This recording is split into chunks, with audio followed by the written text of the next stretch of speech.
Amén. Muy bien, quiero comenzar con una historia.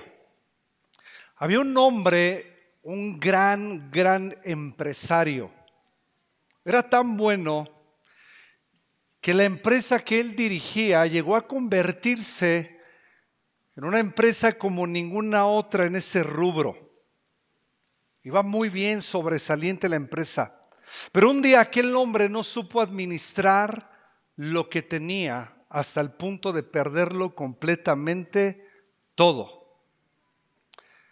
Por supuesto que vino la necesidad de alimento a la casa. Alguien tenía que hacer algo. El hijo levantó la mano y dijo: voy a buscar la manera de que esto pueda avanzar en cuanto a comer, en cuanto a traer el alimento.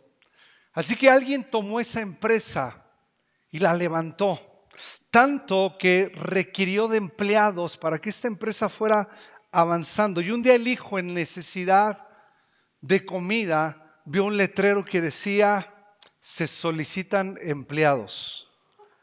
Terminó este joven, este hombre, siendo un empleado de una empresa donde pudo o debió haber sido un heredero. Es esas historias un poquito tristes que nos dejan pensando qué sucedió, qué pasó entre que aquel hombre era exitoso, entre que lo perdió todo, entre que el hijo salió a buscar empleo y terminó siendo un empleado de lo que pudo haber sido un heredero. Nehemías capítulo 9 versículo 34 nos va a ayudar a entender algunas cosas. En la PDT, al versículo 38, Nehemías capítulo 9 versículo 34, dice así. Es Nehemías quien está narrando, es Nehemías quien está orando. Nuestros reyes, líderes, sacerdotes y antepasados se olvidaron de tu ley. Ellos no prestaron atención a tus mandamientos ni a las advertencias que le diste. Una advertencia es aquello que se realiza previo a que haya consecuencias. Una advertencia es: cuidado, no hagas esto porque si lo haces llegará a suceder esto. No es como que en automático pasan las cosas. No es como que el destino de nuestras vidas de pronto nos encontramos allí y dijimos: wow, ¿qué pasó? ¿Qué sucedió? Siempre existen advertencias. Y aquí Nehemías está haciendo una oración y está describiendo que su pueblo recibió advertencias de parte del Señor. No se dedicaron a servirte. Ni siquiera cuando gobernaban y disfrutaban de toda la prosperidad y de la tierra espaciosa y fértil que les diste. No obedecieron, no te sirvieron, no enfocaron, no determinaron sus corazones para servirte, a pesar de que tú les diste una tierra espaciosa y fértil. No te sirvieron ni se alejaron del mal. Escuchen a Nehemías. Quiero que imagines el cuadro, la escena en este punto. Nehemías está orando, está reconociendo que no obedecieron, que no le sirvieron, etcétera, etcétera. Y escucha a Nehemías, dice: mira, Dios, hoy somos esclavos, sí. Somos esclavos en la misma tierra que le diste a nuestros antepasados para que comieran de sus frutos y disfrutaran de todas sus cosas buenas. Debiendo nosotros, está diciendo Nehemías, administrar y gestionar esta tierra, estar comiendo los frutos de la tierra que le diste a ellos, no estamos en esa condición. Nuestra condición es una condición de esclavos. Y eso es demasiado fuerte, porque los judíos vivían en la tierra prometida, pero como esclavos. Y eso nos va poniendo los pelos de punta, porque habían pasado 200 años desde que fueron cautivos hasta la oración de Nehemías. La opresión había durado 200 años a manos de los pueblos de la tierra. Primero los oprimieron los asirios, luego los babilonios y ahora los persas. Esto quiere decir que algunos nacieron siendo esclavos y murieron siendo esclavos.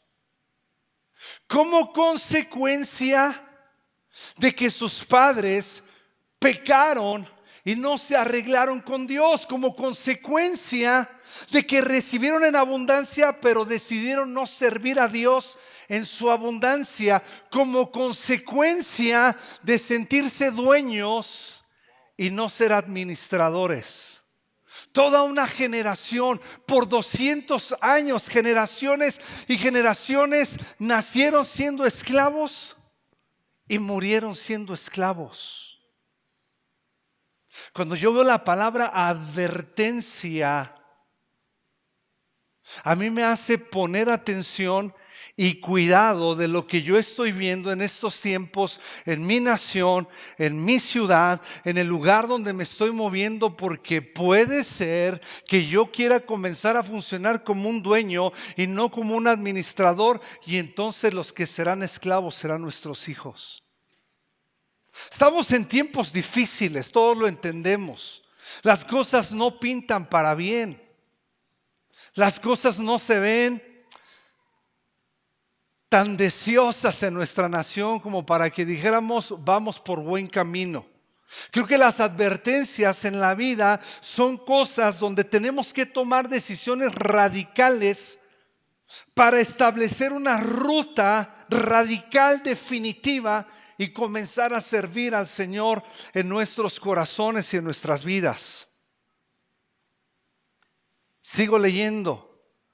Todas las cosechas de esta tierra pertenecen a los reyes bajo los cuales nos pusiste por nuestros pecados. Ellos nos gobiernan a nosotros y a nuestros animales y hacen lo que quieren con nosotros. Por eso sufrimos bastante. Hay una frase que seguramente hemos dicho o has escuchado y dicen que nadie experimenta en cabeza ajena, y eso no es cierto, eso no es verdad. Porque la Escritura enseña acerca, hablándole, dando un consejo a Israel, diciendo: ¿y qué no has visto lo que ha hecho tu hermana Judá, cómo se pervirtió? ¿Qué no aprendiste de lo que le sucedió, de lo que pasó? Ustedes y yo debemos aprender de las circunstancias que otras naciones, que otras ciudades, que otras temporadas se han vivido. No tenemos que esperar hasta que las cosas se pongan mal para volver nuestro corazón al Señor, para volver nuestra pasión al Señor, para volver nuestros recursos al Señor, para volver todo lo que somos. No tenemos que esperar hasta que suceda. Y la pregunta es: ¿por qué vivían como esclavos si la tierra era una promesa para ellos? ¿Por qué estaban esclavos después de 200 años? ¿Cuál fue la causa? ¿Cuál fue la raíz? ¿Cuál fue el origen? Deuteronomio capítulo 28, versículo 47 nos enseña cuál fue la causa.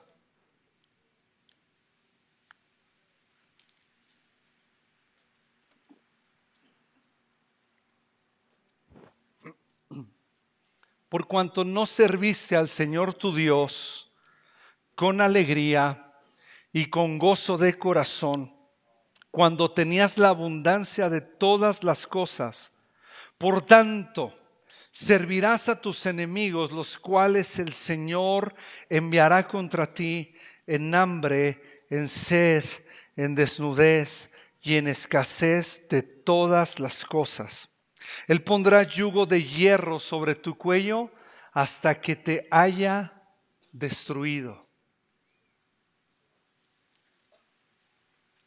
¿Cuál es el contexto del pueblo de Israel? ¿Cuál es el contexto de un pueblo que Dios elige? Los hebreos viven bajo esclavitud, ya lo habían experimentado. Viene la libertad, salen de Egipto. Dios les hace atravesar en seco por el mar Rojo. Ellos van caminando y una nube les va dando sombra. ¿Cuántos aguantarían un camino así por el desierto por más de 2 días? y columnas de fuego les van dando calor a la noche durante el frío. Tenían sed, de la peña salía agua, querían carne, Dios les daba carne. Caía el maná sobrenaturalmente a la entrada de sus tiendas. La presencia misma de Dios iba, les daba victoria por donde estaban. El contexto son las bondades de Dios en la vida del pueblo de los hebreos, que después estamos hablando del pueblo de Israel. Pero quiero leer Nehemías capítulo 9 versículo 24, porque la Biblia enseña que no de todos ellos se agradó Dios. Había idolatría y había desobediencia, incredulidad. Pero el versículo 24 de Nehemías 9 dice: así que entraron los hijos y poseyeron la tierra. ¿Los hijos de quiénes? De los que se quedaron postrados en el desierto. Y poseyeron la tierra. Y tú sometiste delante de ellos a los habitantes de la tierra, a los cananeos, y los entregaste en su mano con sus reyes y los pueblos de la tierra para hacer con ellos como quisieran. Capturaron ciudades fortificadas y una tierra fértil. Tomaron posesión de casas llenas de toda cosa buena, cisternas excavadas, viñas y olivares, árboles frutales en abundancia. Comieron, se saciaron, engordaron y se deleitaron en tu gran bondad. Está describiendo a aquellos que recibieron los frutos en la tierra prometida, mismos que dejaron de obedecer y de servir a Dios con todo su corazón, mismos que se olvidaron del Señor.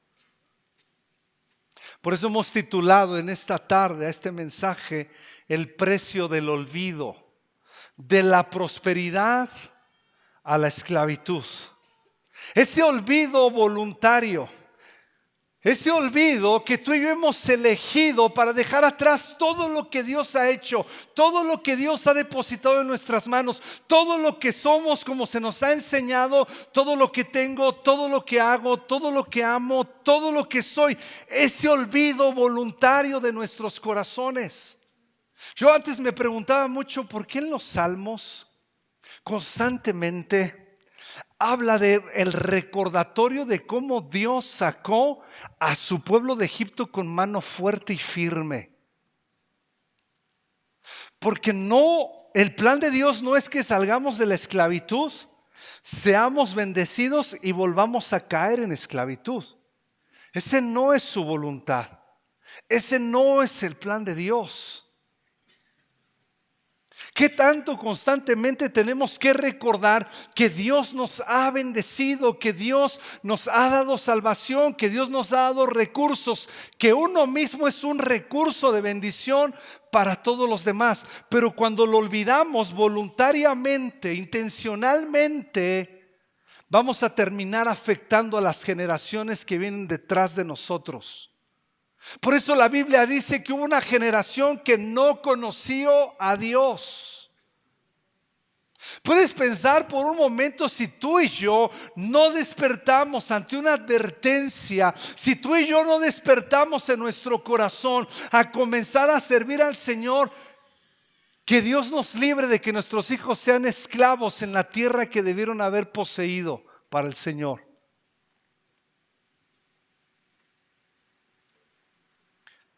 Y la pregunta hasta aquí es: ¿por qué no le sirvieron al Señor?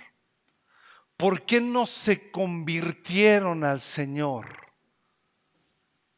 Y me quise ir más profundo porque quería entender lo que pasa en mi corazón cuando he decidido no servir más, o cuando he decidido servir mediocremente, o cuando mi corazón no se ha convertido en algunas áreas al Señor. Y llegué a una conclusión. Llegué a la conclusión de que no servimos, no obedecemos y dejamos atrás su ley porque comenzamos a sentirnos dueños en lugar de ser administradores. Comenzar a tener esa inclinación en nuestro corazón de pensar que lo que tenemos, lo que somos, lo que hemos recibido es nuestro y que nosotros podemos hacer con ello lo que se nos pega nuestra regalada gana, y no es así. Mateo capítulo 21, versículo 33. En la NTV, Leo, si me ayudas, por favor. Mateo capítulo 21, versículo 33. Dice así: ahora escuchen otra historia. Cierto propietario, diga conmigo propietario, dice, plantó una viña, lo cercó con un muro, cavó un hoyo para extraer el jugo de las uvas, construyó una torre de vigilancia, luego les alquiló el dueño el viñedo a unos agricultores arrendatarios y se mudó a otro país. Llegando el tiempo de la cosecha de la uva, envió a sus siervos para recoger su parte de la cosecha. Pero los agricultores agarraron a los siervos, golpearon a uno, mataron a otro, apedrearon a un tercero. Entonces el dueño de la tierra envió a un grupo más numerosos de siervos para recoger lo que era suyo. Pero el resultado fue el mismo. Finalmente el dueño envió a su propio hijo porque pensó, sin duda respetarán a mi hijo. Sin embargo, cuando los agricultores vieron que venía el hijo, se dijeron unos a otros: aquí viene el heredero de esta propiedad. Vamos, matémoslo y nos quedaremos con la propiedad. Vamos, matémoslo y seremos los dueños nosotros de lo que se nos dio. Quitemos de encima todo aquello que pensamos que tiene que ver con administrador y hagámonos los dueños de los recursos. Seamos los dueños del lugar, seamos los dueños de todo lo que hay en este lugar, de lo que tiene que ver con las uvas, con la torre de vigilancia, con todo lo que hay en este lugar. Ya no seamos administradores, seamos dueños.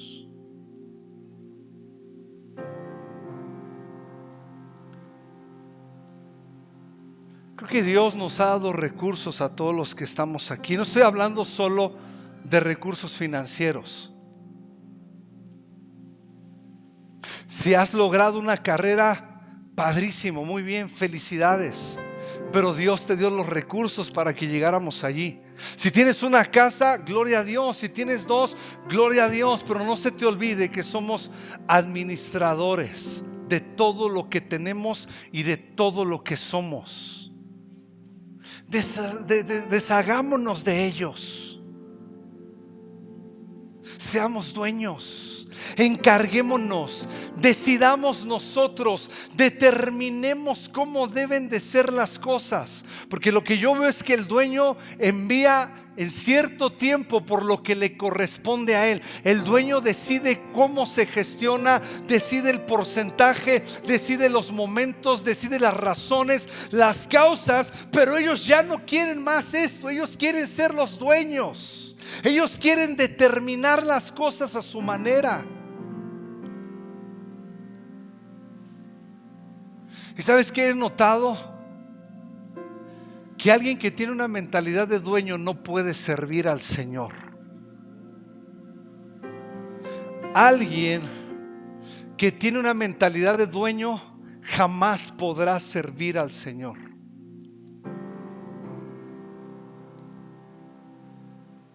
Siempre estará en una constante batalla en su corazón diciendo: pero fue mi esfuerzo, Señor, pero fui yo quien lo logré, fue mi habilidad, fue mi persistencia, fue mi mano, como dice la Biblia, la que me trajo hasta aquí, haciendo una referencia equivocada.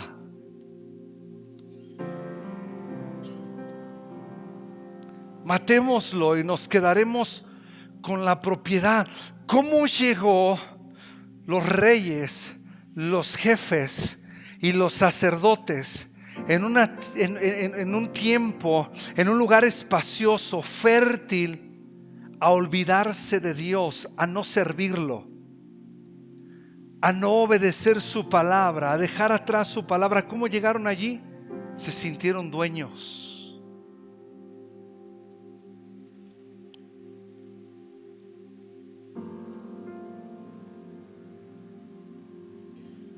Cuando nos sentimos dueños, creemos que podemos hacer lo que querramos con lo que tenemos.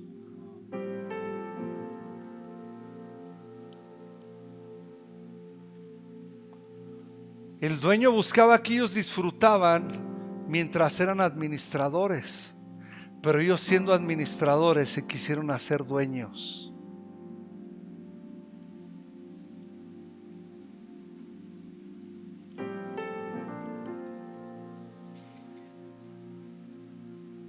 Mateo capítulo 24, versículo 45.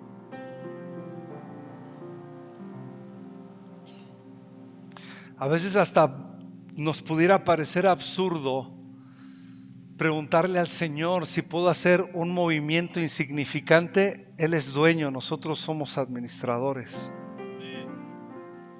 Dice: un sirviente fiel y sensato es aquel a quien el amo puede darle la responsabilidad de dirigir a los demás sirvientes y alimentarlos. Si el amo regresa y encuentra que el sirviente ha hecho un buen trabajo, habrá una recompensa. Jesús dice: les digo la verdad, el amo pondrá a ese sirviente a cargo de todo lo que posee. No dice que le da, dice que lo pone a cargo. Cuando tú lees la parábola de los talentos, a uno le dio 5, a otro le dio 2, a otro le dio 1. Cuando regresa su tiempo por lo que es suyo, le dice: aquí tienes tus 5 y 5 más. No dice: aquí tienes mis 5 y te voy a bendecir con 5 más. Un siervo, porque a veces usted escucha la palabra: ay, el siervo de Dios, el hombre de Dios. Un hombre de Dios no solo es el que predica, puede incluso no predicar desde un púlpito y ser un hombre de Dios, claro que sí. Un hombre de Dios es el que le pertenece a Dios. Se acabó. Es esa hombre o mujer que le pertenece a Dios, que no se sabe dueño, se sabe administrador, que su gozo no está en lo que tiene en sus manos, sino su gozo está en lo que está administrando del Señor. Y jamás dice: aquí están mis 5 y ahí te van otros 5 más. Aquí están tus 5 y 5 más, Señor. ¿Cuánto de lo que somos y tenemos deberíamos de comenzar a desbloquear para que el Señor comience a hacer su voluntad? ¿Cuánto de lo que tenemos y somos deberíamos comenzar a rendirle a Jesús para que verdaderamente Él sea Señor de esas áreas de nuestro corazón? ¿Cuánto tendríamos que preguntarle al Señor acerca de cosas que hemos mantenido para nosotros como dueños? Estaba platicando recién con un hombre que tiene muchos recursos, y por 10 minutos me pasó contando todo su plan de lo que va a hacer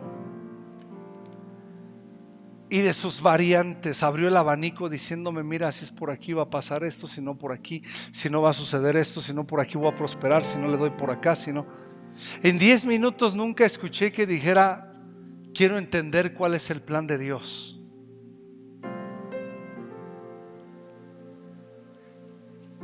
No sé si recordarás la parábola donde hay un hombre que dice: alma mía, muchos bienes tienes. ¿Qué haré? Tengo unos graneros.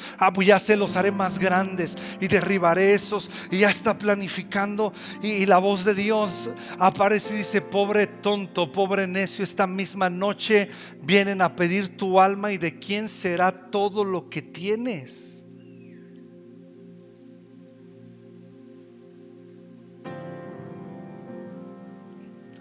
Un siervo fiel y sensato es a quien el amo puede darle la responsabilidad de dirigir. Versículo 48.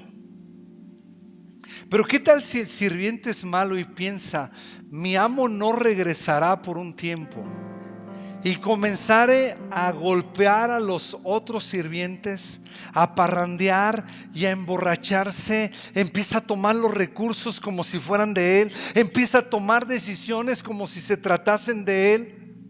Empieza a ejecutar decisiones desde sí mismo. Yo entiendo que nos la complicamos a veces. Eclesiastés dice que Dios hizo al hombre sencillo, pero este se ha encontrado muchas complicaciones. Pero si solo entendiéramos, si pudiéramos por el Espíritu Santo aprender a vivir como administradores y no como dueños, no le estorbaríamos a la siguiente generación, no le estorbaríamos de manera que llegasen a ser esclavos. Si tú y yo fuéramos entendidos que somos administradores y no dueños, bendeciríamos a la siguiente generación.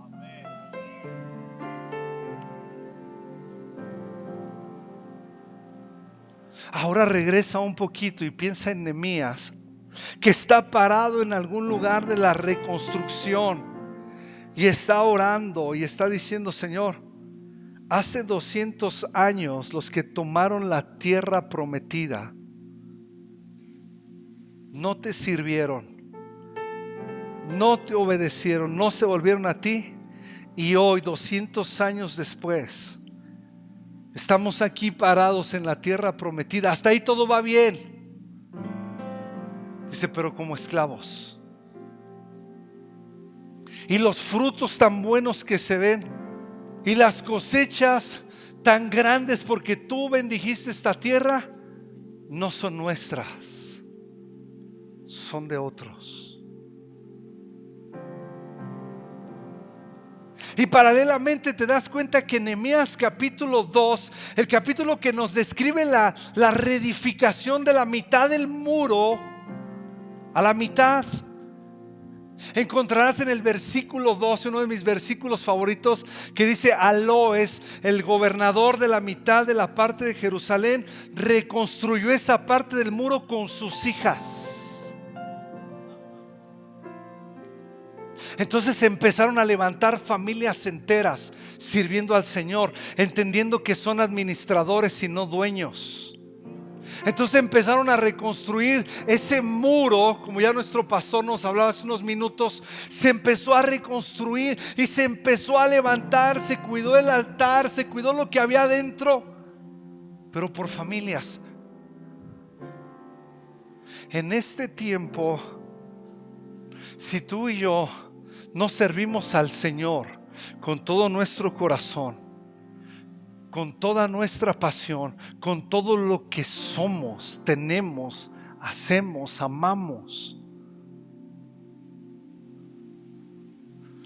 seremos los responsables de que una generación pueda llegar a la esclavitud de este sistema llamado mundo.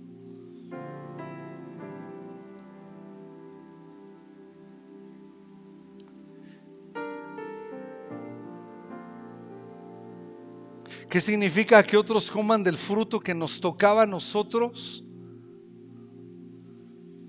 ¿Qué significa que algo que está aquí en la mesa, que es para tu hijo, no lo termine comiendo tu hijo, sino lo coma alguien más? Significa que perdimos la oportunidad de darles un mejor destino a nuestros hijos.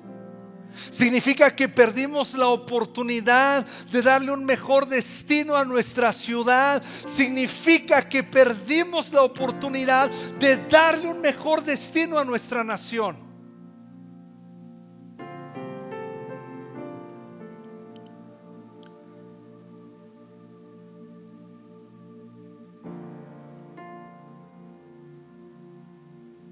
En el libro de Esther había una sentencia, capítulo 3, para destruir, matar y exterminar a todos los judíos. Capítulo 4, versículo 1, dice así: cuando Mardoqueo supo todo lo que se había hecho, rasgó sus vestidos, se vistió de cilicio y cenizas y salió por la ciudad lamentándose con grande y amargo clamor, cuando se enteró que había una sentencia de muerte. Versículo 4. Vinieron las doncellas de Esther y sus eunucos. Esther era la reina. Y vinieron con sus eunucos y se lo comunicaron. Y la reina se angustió en gran manera porque no sabía lo que estaba sucediendo. Mandó a preguntar a Mardoqueo: ¿y qué es todo ese ruido? ¿Qué es lo que está pasando? Y Esther manda a decir. Y la reina se angustia en gran manera y envió ropa para que Mardoqueo se vistiera y se quitara el cilicio de encima. Versículo 10. Entonces Esther habló a Hatac y le ordenó que respondiese a Mardoqueo: todos los siervos del rey y el pueblo de las provincias del rey saben que para cualquier hombre o mujer que vaya al rey en el atrio interior sin ser llamado, él tiene una sola ley: que se le dé muerte, a menos que el rey le extienda el cetro de oro para que viva. ¿Y qué crees, Mardoqueo? Yo no he sido llamada para ir al rey por estos 30 días. Como diciendo, me voy a vestir de dueña y voy a dejar de entender por qué estoy aquí. O sea, Esther, si tú te das cuenta en las escrituras, Mardoqueo, su sobrina, la toma, la adopta como a su hija, la prepara, entra al palacio, se prepara para, junto con otras mujeres, poder ser la reina Esther. Dios le da esa gracia, Dios la lleva a ser la reina.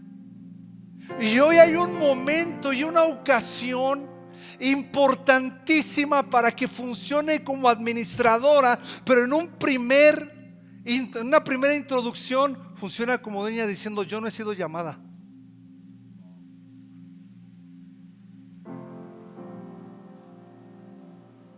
Yo no he sido llamada. Y luego Mardoqueo le ayuda a que entienda claramente las cosas. Y le dice en el versículo 13: entonces Mardoqueo les dijo que respondieran a Esther: no pienses que estando en el palacio del rey solo tú escaparás entre todos los judíos, porque si permaneces callada en este tiempo, alivio y liberación vendrán de otro lugar para los judíos. Escucha esto: pero tú y la casa de tu padre perecerán. ¿No se parece un poquito a la oración de Nehemías diciendo: ahora somos esclavos porque no quisieron servir al Señor con todo su corazón,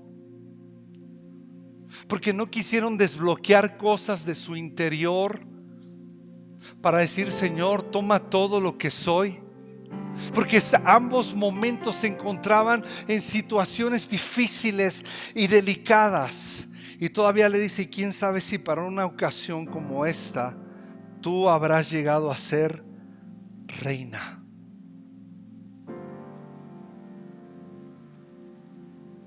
¿Acaso nuestros hijos están viendo que somos administradores de todos nuestros recursos? Llámense dones, llámense talentos, llámense oficios, llámense recursos financieros, llámese disposición de tiempo, llámese estar aún en un sobreesfuerzo, llámese participar, llámese colaborar. ¿Acaso están reconstruyendo la muralla junto con nosotros en la edificación? Yo cuando leí esto me conmovió demasiado. No puedo imaginar a mis hijas siendo esclavas de un sistema porque su padre no sirvió al Señor, porque su padre fue tibio, porque su padre fue incompleto,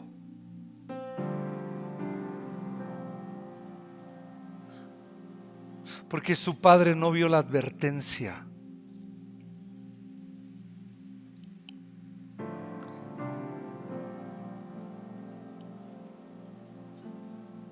a ser la historia de esta nación, de esta ciudad, de tu familia, de la mía. Lo mejor que nos puede pasar a ti y a mí es rendirnos al Señor. Lo mejor que nos puede suceder. Rendir áreas de nuestro corazón, rendir recursos. Quiera Dios darnos un corazón para volvernos a Él. Quiera Dios concedernos un corazón que le sirva con todo. De Dios es todo, amados. De Dios es todo. Somos administradores de Dios. Hay 2 versículos en la Biblia que lo enseña. Somos administradores de los recursos de Dios. Somos administradores de los misterios de Dios. Dios nos ha hecho hijos y nos ha bendecido. Lo mejor que nos puede pasar es entender que somos administradores de todo lo que hay en nuestras vidas. Hijos, matrimonio, recursos financieros, dones, oficios, talentos. ¿Qué de lo que hemos recibido no lo hemos recibido del cielo? ¿Tú te imaginas una iglesia que entiende esto, lo imparables que seríamos en el reino de Dios? Que Dios nos conceda ello. Vamos a tomar 2 minutos orando. Vamos a orar por nuestra nación. Vamos a orar por nuestros gobernantes. Padre, en el nombre de Jesús, vamos, oramos juntos. Señor, en el nombre de Jesús, Señor, oramos por nuestro gobierno, Señor.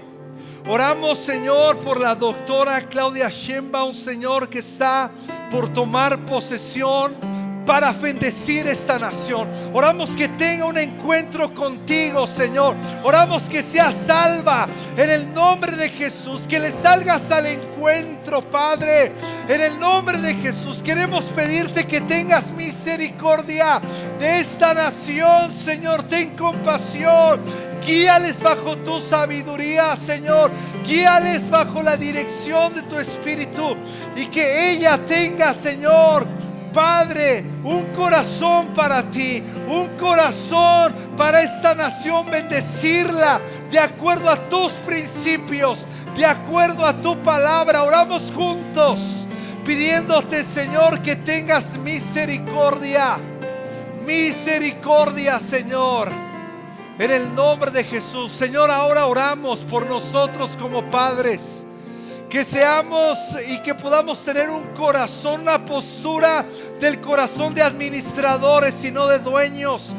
Líbranos en el nombre de Jesús de caminar como si fuésemos dueños. Ayúdanos, Espíritu Santo, en el nombre de Jesús, por tu gracia y por tu favor, que podamos reconocer que todo lo que tenemos viene de ti, y que nos has dado la bendición de administrar tus recursos, Señor, en el nombre de Jesús. Ayúdanos, Señor. Ayúdanos como padres a rendirlo todo, Señor, a ti. Y oramos también por nuestros hijos, Señor, por nuestras hijas. En el nombre de Jesús te pedimos que sean consagrados. En el nombre de Jesús te pedimos que sean amantes de ti. En el nombre de Jesús oramos por nuestros hijos, que no sean esclavos de este sistema, Señor. Que no sean esclavos, Señor, del sistema del mundo, sino que sean la luz del mundo, Señor. Sino que lleguen a ser aquellos que glorifiquen tu nombre en diferentes instancias, lugares, Señor, empresas. Padre, rogamos que esta nación tenga un remanente consagrado, y que ese remanente sea nuestros hijos, Señor. Que no llegue el tiempo, líbranos, en que oren como Nehemías oró. Estamos en la tierra prometida, pero como esclavos. Líbranos, libra a mis hijas, Señor.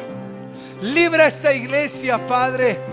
Líbranos por tus muchas misericordia, Señor. Y te damos a ti toda la gloria, Señor. En el nombre de Jesús. Amén. Amén, amén, amén.